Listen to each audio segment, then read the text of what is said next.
On this episode of the Sacred Playgrounds podcast, we've got our friend Chad here from Camp Mount Luther. We're going to talk about trends in outdoor ministry over the last quarter century.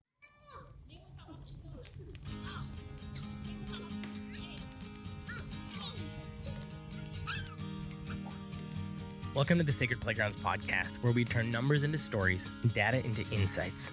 We dive deep into theology and research, paired with practical wisdom and action steps to help camping ministries thrive. I'm your host and producer, Jared Rendell, a camp enthusiast and part of the Sacred Playgrounds team.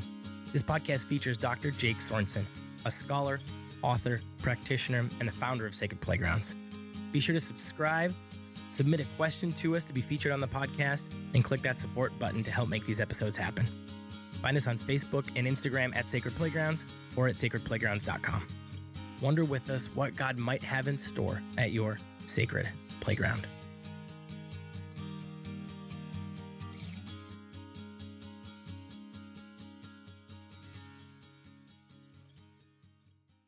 Welcome to the playground, everyone.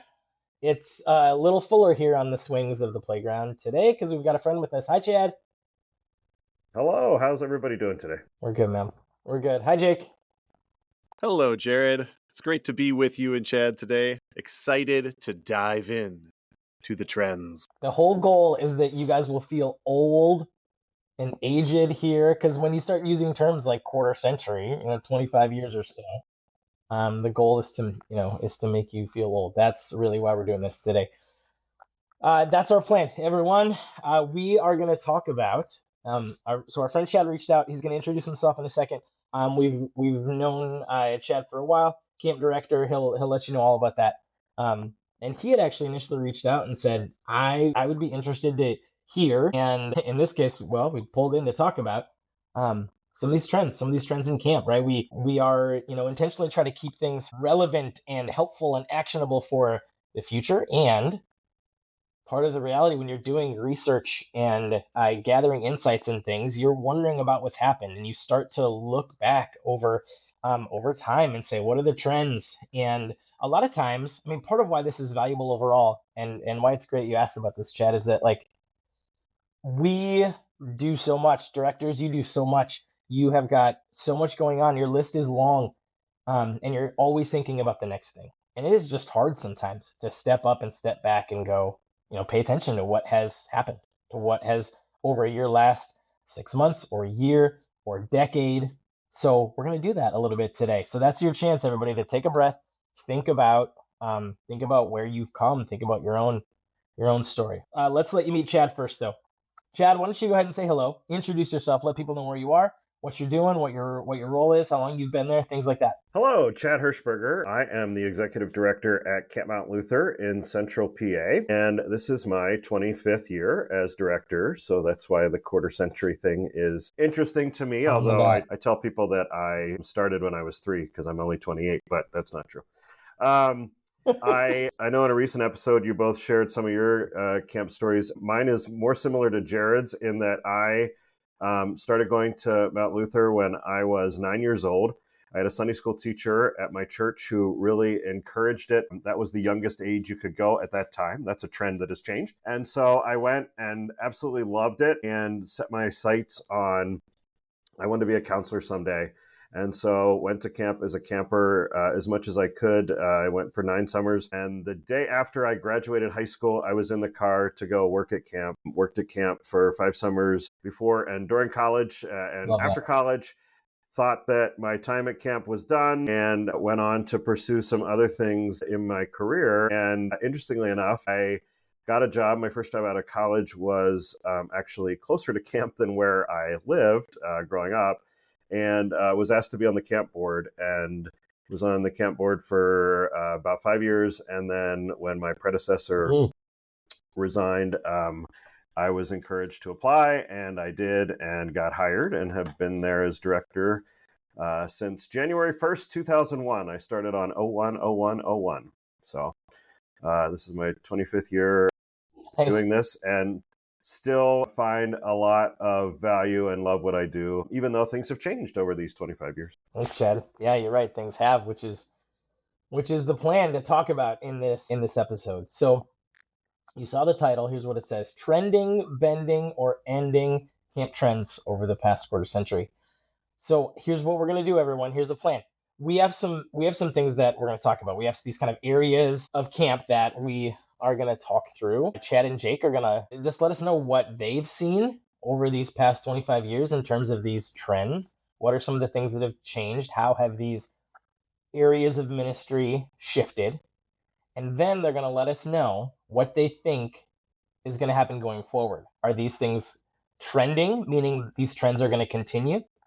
Bending, meaning they're going to take a left turn, they're going to go a different direction, they're going to change again and be different. Or ending, they're going to stop, they're going to kind of end this current trend, and for whatever the reason might be. So they're going to choose trending, bending, or ending, and tell us a quick bit about why. That's our plan. So we've got a few kind of topic areas that we'll talk about. Before we dive in, though, we're going to do our quick camp question.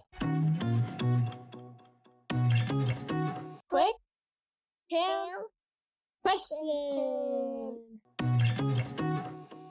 All right, quick camp question for today. Here's the scenario, gentlemen. This is you can both answer this. Chad, you'll go first. The scenario is it's summer has started, and you're a camp director, and arrive on site. You get there, and there's maybe some bustle around. You're going to check on staff, or check on campers, or check on something at camp. What is in your hand? What are you drinking to fuel your day? Interestingly enough, it's what I have right next to me right now. I am a relatively new coffee drinker. I've only been drinking coffee the last couple of years, and I prefer iced coffee. And so there's a local coffee place near here that makes Cookie Doodle coffee. So it's a flavored coffee, Cookie Doodle, and I like it iced with some vanilla cold foam on top. I learned about this coffee because my daughter sold it as a fundraiser for marching band, and now it's my absolute favorite. So Cookie Doodle iced coffee with vanilla cold foam. Wow. You Chad's been funding the marching band solely for the past few years. That's funny. She did win a prize last year for the most coffee sold because we bought quite a Yeah. bit. All right, Jake. That's really good. Jake, your turn. So what time was it? It was after 8 o'clock, right? It's like 8:15, 8:30. Yes. Let's go 8:30. Because that matters. So I'm already done with my morning run. So like oftentimes in the morning at camp, I'll do a morning run like as everybody's getting up, or before they Okay. get up. So I've got a water bottle now on my hip attached to a carabiner so I can stay hydrated. But in my hand is a travel mug with coffee in it, and it's fair trade coffee, black. Straight black fair trade coffee. Love it, gentlemen. Thank you. All right, here we go. We're going to dive in. I'm going to lift up a topic. You're going to let us know what you've seen, and then I'll pivot you to make your choice: trending, bending, or ending. Ready to dive in? Absolutely. Ready. All right, here we go. We're going to start with staffing. What have you seen change, shift? What trends have you seen over the last quarter century or so in camp staffing? Chad, why don't you go first? I think the biggest thing for me is the fact that I think the staff now seem to be a little more in tune to their spiritual life, their faith life, and see the connections in how it helps them in their daily life. I think when I started in camp directing, the staff was more interested in learning of Bible stories and getting some theological background and context and more of a knowledge kind of thing rather than how does this play out in my life? How do I live out my faith? I think the staff today seem to be more interested in doing service work. They seem to be more interested in connecting their faith in what they're doing and how Jesus is part of everything in their life and seeing those connections, making those connections. I think they're also a little bit more willing today to talk about their faith, particularly with their peers. We have had, for the last, about 15 years, we've had a chaplain of the staff at Mount Luther, and that has really been good, where they have some space and time to sit and kind of make those connections. So I think those are the big things. I also think that they, like everybody else today, are busier. And so if they come to work at camp, we may see them for a year or two and that's it. Where early in my time, we would see staff who were there 4, 5, 6 years, really committed and want to do that. Yeah. So those would probably be the big things that I have noticed. It's really interesting to hear you say, Chad, that you're noticing that increased interest in faith or like connecting your faith more to the daily life and things like that. That makes sense in some ways when we think about the trends in society and secularity and things like that. So as society has become more secular, it's become less of something that you can assume that faith is just part of the milieu. So it might have been the case 25, 30, 40 years ago that staff came and was like, oh yeah, I'm a Christian. Sure. Isn't everybody a Christian? And hadn't really thought deeply about it. But in a secular society, when you choose to be a Christian and you choose to have faith as part of your life, it requires a little bit more thinking about it. And people are more likely to ask you, why in the world would you follow this crazy faith stuff?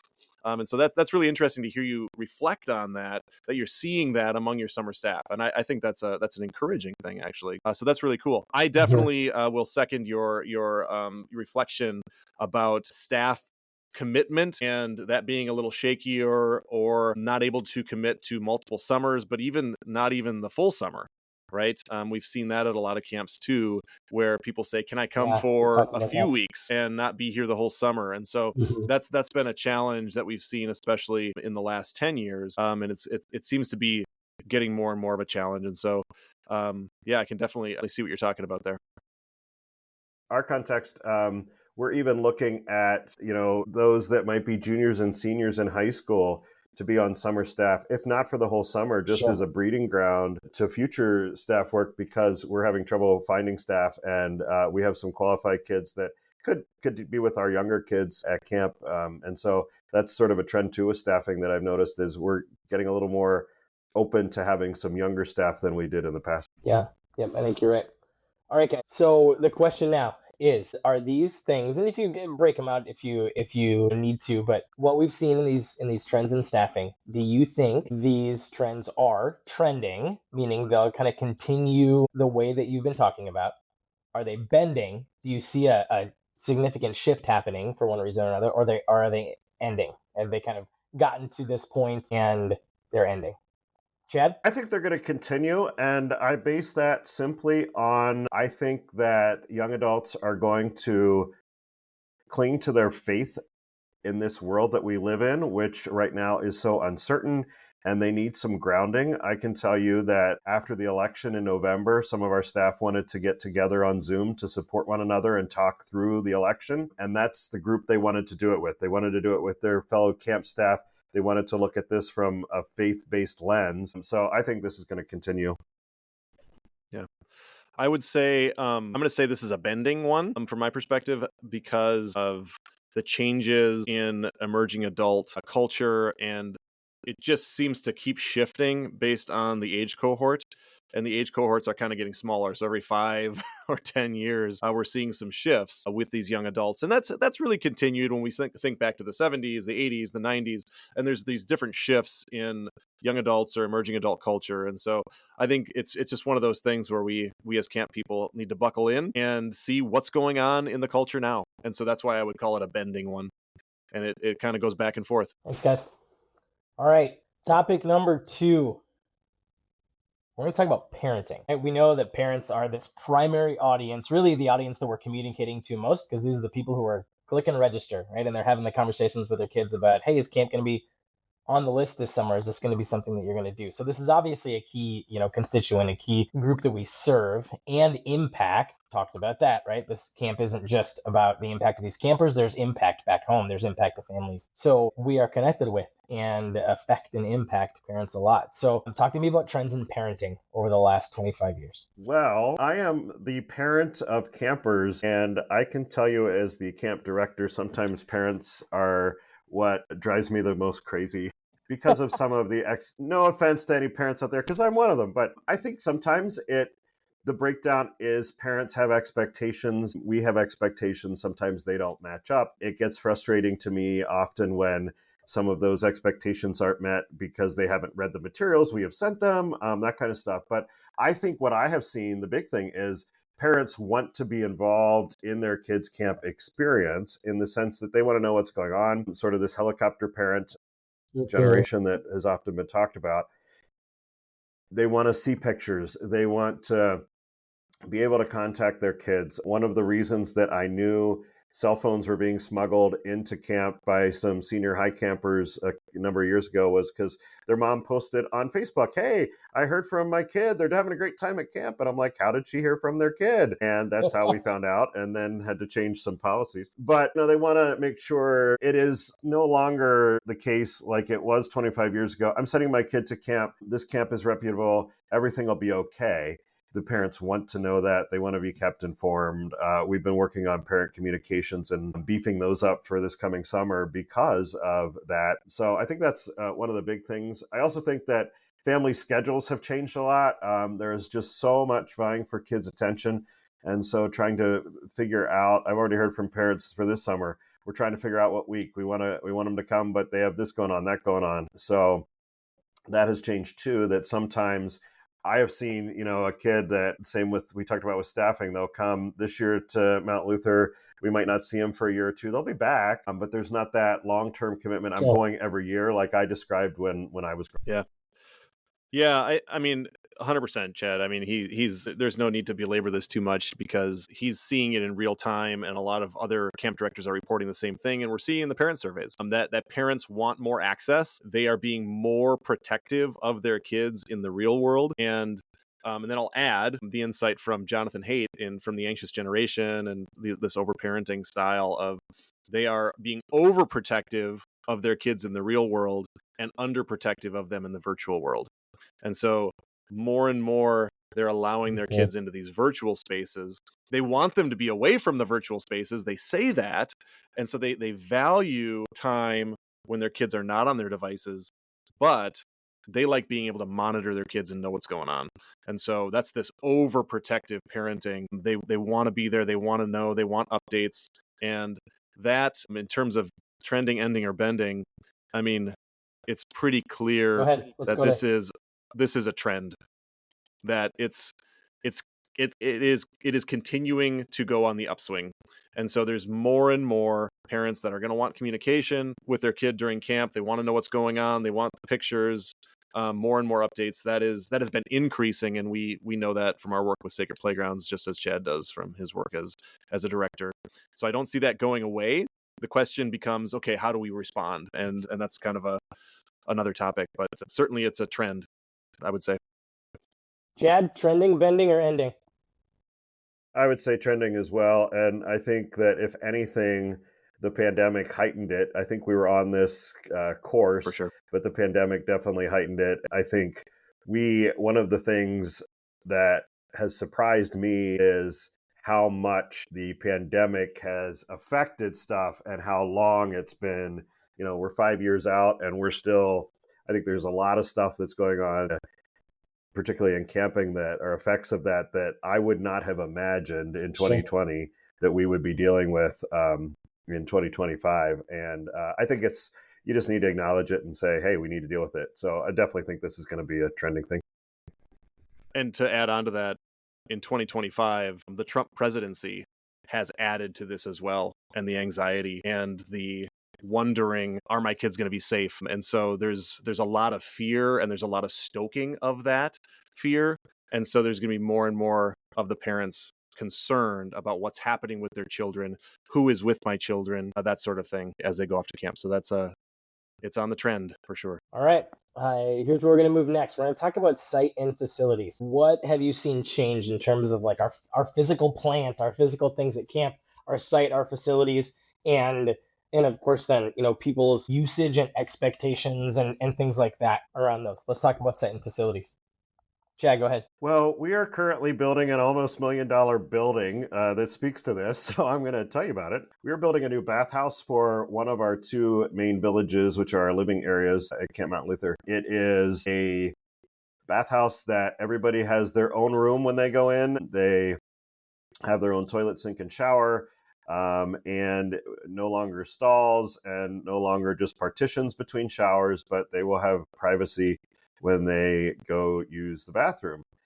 that is something we've talked about for a long time, but in the last probably 7 to 10 years, we have seen the need for that even more as people's expectations change. Our camp was built in the early 1960s. People expect facilities that are 21st century, not 20th century. So we committed to building this. It's supposed to be ready for the summer, and we're excited about that because it kind of ties in upgrading our facilities as well as what work we have been doing to be more inclusive. So it'll be, accessible as well for those who have physical challenges. So that is probably the big thing. I think it's not talked about a lot, but I know our dining hall, this new facility, and of course our office building is air conditioned. Our cabins are not yet, but I'm wondering how long it's going to be till somebody starts saying things about that. These are like comforts that when I was growing up, go to camp, you don't have we didn't turn our air conditioner on all the time at home. We had one, but we didn't use it all the time. And now we're so used to a climate controlled world that I think campers and parents are going to expect that moving forward, and we're slowly getting there. So that would probably be the biggest thing, is just trying to think about all the different people you want to serve and how you need to have the space to serve them. So yeah, I think I would only add to that the need for safety and additional safety concerns. There was always a need for safety at camp, but there was more acceptable risk 25 years ago than there is right now. And I don't mean that to be saying that camps were unsafe, in the 90s or the 80s, but only that there have become more and more restrictions. We live in a very litigious society. And, when we talk about the health inspector and some of the things, some of the standards that we have and have to follow, those have increased. And so there are increased stipulations, everything from you got to get a new cover for your pool because the standards that we had in the 90s, now one kid was injured because of this, pool intake cover. And now everybody has to change it, and it can be a very expensive thing. And so those things are going to continue to happen. And so in that sense, I would say that there's some trend to this, but I'm going to be a little provocative here. And I'm going to say that this is one that I will say, okay, maybe it's bending in some ways, but I'm going to say it's ending. And here's why. Because they're already expecting this. Like, if you haven't done this, then you're losing business. That's sort of where we're at. Like, this is something that parents and guests think should have been decided.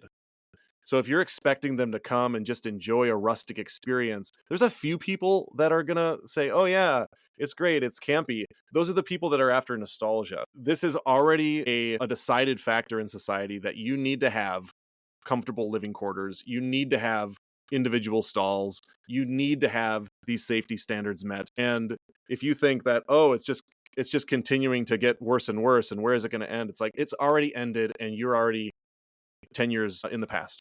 And that's why people are deciding not to come to your facilities. And so this is something that some of our camps are behind on, but the ones that have kept up are the ones that are doing really well. And so I don't mean to be a downer here, but I'm just being provocative in saying that this isn't something that, oh, you need to start thinking about this and how you're going to respond to this. This is something that you should have done 10 years ago. Chad, trending, bending, or ending? Well, at the risk of messing up your whole system, I'm going to say that this is sending. I'll be sending you a letter to get money to upgrade facilities because I think that's where we're at. I agree with you, Jake. I think that where we are at is just the financial resources and try to do that. Our building project came in 40% above what we anticipated that architects had given us. But our board said, if we wait, it's going to cost more. And so we bit the bullet and did it. But I think, I totally agree that we have not kept up pace. And so we're going to have to end that practice and keep pace so that we can be on top of things in the future. It's a tough thing. I mean, and some people might say it's a death spiral in a sense of trying to keep up with these facility upgrades. You have to keep up with facility upgrades. You have to keep up with maintenance. That's been something that we've always had to do. If you're not figuring in depreciation to your budget, then you're budgeting wrong. You just are. Like, you have to figure in depreciation of your facilities and make sure that you keep them updated. And when we have deferred maintenance, we run into the problems that we're in now, and we have to get these multi-million-dollar upgrades. This isn't camps alone. This is all of society, right? This is libraries, this is college campuses, this is high schools and elementary schools. There are increased expectations. It's housing, right? I mean, basic housing. Look at a basic house now would have been a luxury Right. house 25 years ago. So that's just part of where we're at. That's something that we need to keep up with in the industry, because facilities are a big part of what we do, part of hospitality. But Jake, we work in the church. This should be relatively free for our people, right? That's what we hear, which it's tough for me to hear that because, our electric bill goes up and our expenses go up and we want to pay staff at a reasonable rate. So we have to increase staff salaries because we did not keep that up. So we're doing that now too. So I think maybe that needs to be a trend, changing the mentality of what people think camp is and breaking some of those stigmas and stereotypes that camp had in the past, to say, hey, this is a first-rate operation and you need to be willing to pay for that. That's exactly right.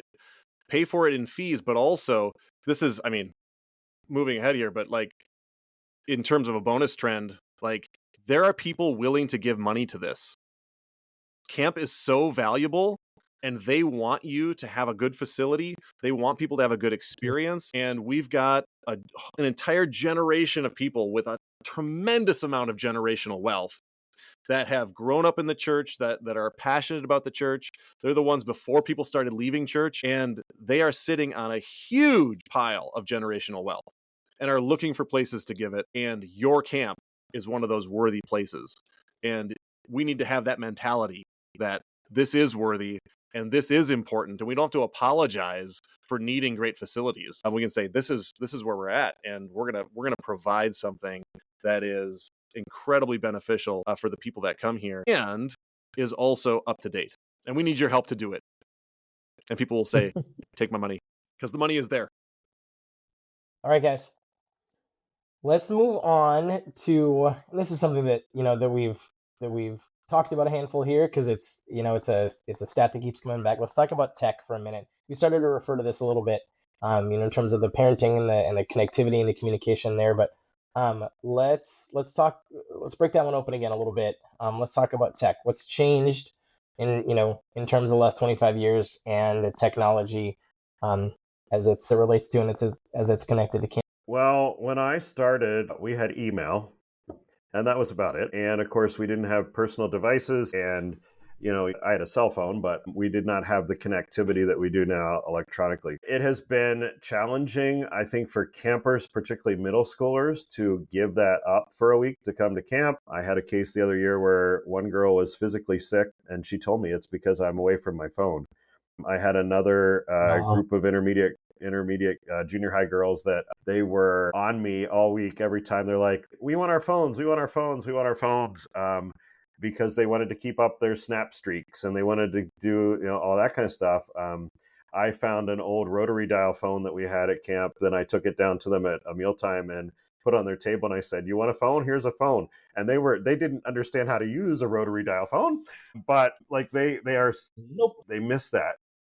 However, I've also seen that we changed our policy. I mentioned the kid who had his phone. We changed our policy a number of years ago where senior high, we allow them to have some designated phone time. We keep their phones during the week, but in the evening when they have their snack, they can have their phone for a half an hour to check in and do what they want to do.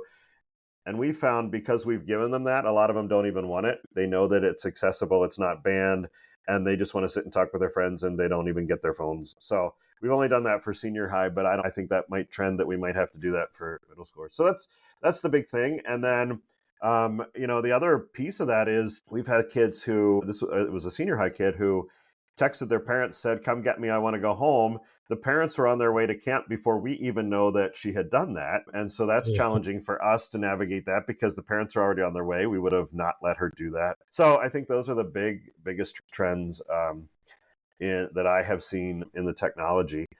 On the flip side of that, technology is good for promotions and marketing for us. So if kids were allowed to have devices to take videos and share that, maybe that would be good. I really struggle because I think that we are the place set apart from that. And yet I remember going to a Lutheran Outdoor Ministry conference years ago, and we were talking about this and the presenter said, how many of you who are here on retreat have not used your phone while you were here? And nobody raised their hand because we all had. And so it's tough, but I still think that we can be that beacon to be away from technology. Yeah. I mean, you've heard me talk about this topic many, many times. And obviously it's, when we think about 25 years ago, what has changed? I mean, just about everything has changed. Every single part of society has been infused with new technologies, upgraded technologies, things that, we didn't even have to wonder about 25 years ago are now at the top of our minds and our lists on staff training and working with parents, things like that. So is it a trend? Absolutely. Every indication is that this is accelerating. It's not it's not ending, it's not seesawing, it's accelerating, right? And now, I mean, it's only been a year since generative AI really became a big deal, so like that is a brand new thing that's now going to change a whole bunch of other things that we've got in ways that I'm not qualified to talk about, right? So like there's a lot that's changing. I remember even 15 years ago was the first time that I remember a staff person had a smartphone and was tracking like the weather as a tornado warning was coming in.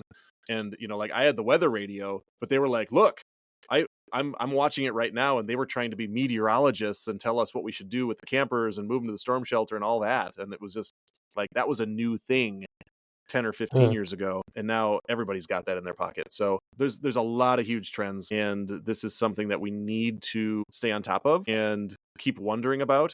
Policies are going to change almost year to year. And we have to make sure that we're updating these things. Chad talked about the policy that they've got to give that little release valve for their senior high campers.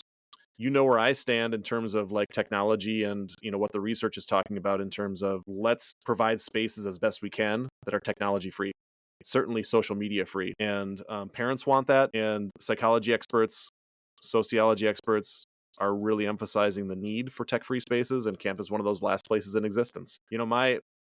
My insistence is let's hold the line for as long as we can, and if the little release valve that Chad is talking about helps them do that, great. Let's find creative solutions to do this. That's like. But let's try to keep these devices out of their hands while they're at camp.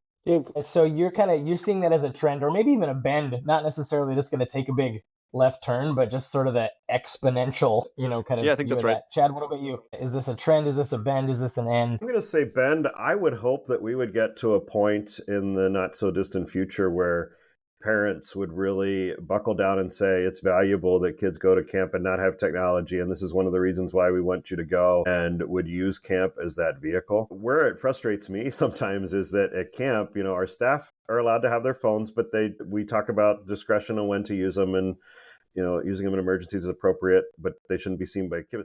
Where it really bugs me is our adult volunteers who come, our chaplains and nurses and stuff, they're the ones sitting with their phones at a mealtime. And I'm like, people, come on, the kids can't have them. And here you're not setting a good example. So I think that hopefully people will see some of the data, particularly from Sacred Playgrounds, and they would say, let's keep camp as tech-free as we can. And so maybe that would bend a little more in that direction. Yeah, I mean, this is one of the trends that's actually in camp's favor, I think. I mean, it makes it more challenging policy-wise, but it's more in camp's favor in terms of this is the last place, right? I mean, we're the holdout. And all of the research is making clear how valuable it is to have tech-free spaces, and we do that and the kids enjoy it. And they repeatedly tell us that they enjoy it. And that's something that has not changed over the last 25 years. Kids saying, oh, it's nice to be away from this technology. 25 years ago, it was nice to be away from TV, like, oh, that's cool, kind of a cool change. Think about how much that's accelerated. And parents are still telling us, and that has not changed since we've started doing these surveys, that this is so valuable. In that sense, camp is becoming more and more valuable for society and for these young people especially. Yeah, Chad, that speaks to what you were saying with your, that little bit of time. You're finding, no, I don't need that. I'm just here with the people. Yeah, that's great. All right, guys, we have time for one more. If we're tight, we got to be nice and quick. Let's talk church engagement for just a minute. Trends in church engagement over the last 25 years or so. What have you seen? And I'm going to have you go straight to your trending, bending, ending answer. So what have you seen? And do you think it's trending, bending, or ending? Unfortunately, I think we have seen church engagement when it comes to sending campers that is trending down. We in Central PA have very few, I'm told, most congregations I visit say we have very few youth. And so relying on those congregations to be the main pipeline for campers is going to have to bend and change. And at my site, we've been talking about that and how we expand our constituency a bit. As far as church engagement in other ways, I think that because our congregations don't have as many youth, they are supporting camp in other ways financially. I hate to say it this way too, but some of our congregations that close, we have seen some influx of some of the proceeds from them closing come to camp because they value the ministry that we do. So I think as far as I feel good about the engagement we have, and that our congregations here still uplift camp, and we are still one of the main ministries of the synod that we do ministry together. I think that where the engagement has trending downward is just getting kids and being the pipeline to feed us. We, in our context, of course, are affiliated with the ELCA, and the Lutheran churches we're not going to be able to depend on them like we did when we started in the 1960s and even 25 years ago. Yeah, this is a clear bending trend. So obviously, church attendance overall in this country has been declining, and that's a trend. But in terms of camp engagement, I say it's a bend because the very nature of the partnership between camp and church has been changing. We're at an inflection point where this is the point where it is changing. And camp is becoming an entry point in ways that it wasn't before. Camp is no longer seen as this parachurch ministry. It is now seen as something other, something that's next to, that can potentially feed back into congregations. And so that's a relationship that's being renegotiated right now at camps and churches across the country. And camps have a good opportunity to help drive that conversation. And that's a big part of what we're doing with something like the Rhythms of Faith project, right? Is saying, how are we partnering together to influence that primary space of the home and family faith formation? And so this is something, again, to think deeply about and to recognize we are in the inflection point now. So it's bending, and we can help it bend right now. Yes, this is the time. Let's help it bend in the direction that's going to be beneficial for the capital C church. And I think too, we're in the midst of developing a new strategic plan, and we've been doing some interviews with some people that have no connection to Camp Mount Luther to see where they are sort of spiritually. Do they connect their spirituality with being outdoors and that kind of stuff? And in just the couple interviews that I was part of, I think there's this longing to be in the outdoors, to feel God in the outdoors. But the one person that I talked to didn't want anything to do with organized church, had a bad experience about a decade ago, still wants to feed their spirituality, but doesn't want to do it in a church building. And I think that gives us an opportunity in camps to maybe somehow, don't know how this is going to plan out, but be the church for some of those folks who wouldn't be part of our congregations. Thanks, you guys. We could talk about, another dozen topics really easily, and we're gonna break one open a little bit next week, because one of the other things we talked about is camp leadership, and there's some changes and some shifts in camp leadership. We got to hold that one in part because there's more to unpack there, and we've seen some of those trends. We're going to talk about it with our OMC findings that we're going to talk about in a couple weeks here, because we've got some like really fresh data on that. So Jake, heads up, maybe I'll give you a trend bender, and maybe we'll bring that language back for that one. All right. As we talk about I'll prepare myself mentally for that. That's right. Get ready. Thank you, guys. Thanks for diving into this. Hey, before we wrap, we want to make sure we share our stat of the week quick. Stat of the week. Stat of the week. Stat of the week. All right. The stat of the week this week is 48%. 48% of responding camp directors said that fundraising revenue was up in 2024 over 2023. That's significant because that's about half saying that there's an increase in fundraising revenue from the prior year. And that there was another 37% said that it was about the same. And so only 15% said it was lower or somewhat lower than the previous year. So we can definitely see fundraising revenue was trending upwards in 2024. And once again, we're coming out of the pandemic. The stock market was doing well in 2024. So there were dollars that were being funneled towards camp. And so there was a lot more optimism among camp directors and among the people that were giving to camp. And so it's really cool to see a positive trend like that. And we can hope that it continues for 2025. Thanks, Jake. Gentlemen, thanks for chatting us through this. My hope, all of you listeners, is that you were sharing your own answers, your own ideas. Do you think these things are trending, bending, or ending? We know, we hear from enough of you that we've heard about the shifts in these things, or you've submitted questions about the shifts in these things. So we know you're thinking about them. It's interesting to frame it like this. Do you think this is going to continue? Is this going to turn a little bit? Is this going to end? So have your own answers. Feel free to pop them in comments or questions or your own ideas about some of these things. Chad, thank you for the idea to think about some of these trends as you celebrate 25 years. Well done. That's a great milestone. So thanks for celebrating that with us, I guess, in a way. Thanks for hopping on.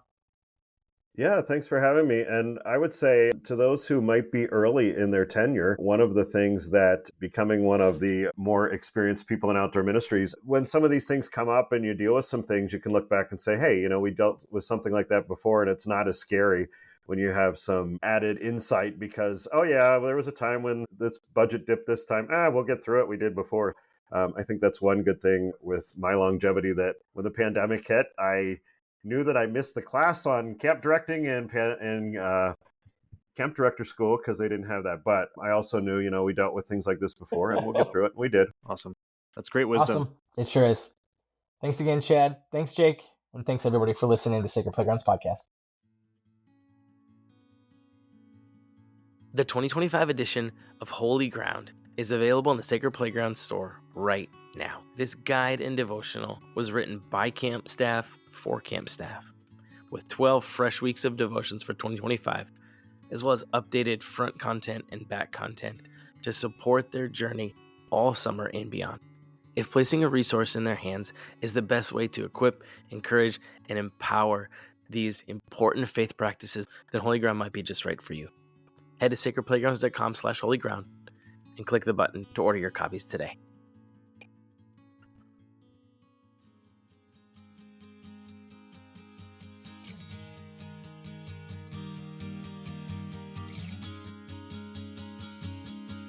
Thanks for listening to the Sacred Playgrounds podcast. Find us on Facebook at facebook.com/sacredplaygrounds or at Sacred Playgrounds on Instagram. Be sure to hit the follow or subscribe button wherever you're getting this podcast. And if you like this content and it's helpful, you can support the podcast by clicking that support button. Our theme music was written and performed by Taylor Wilson. You can find all his original songs wherever you get your music. Learn more about what we're up to and connect with the team at sacredplaygrounds.com.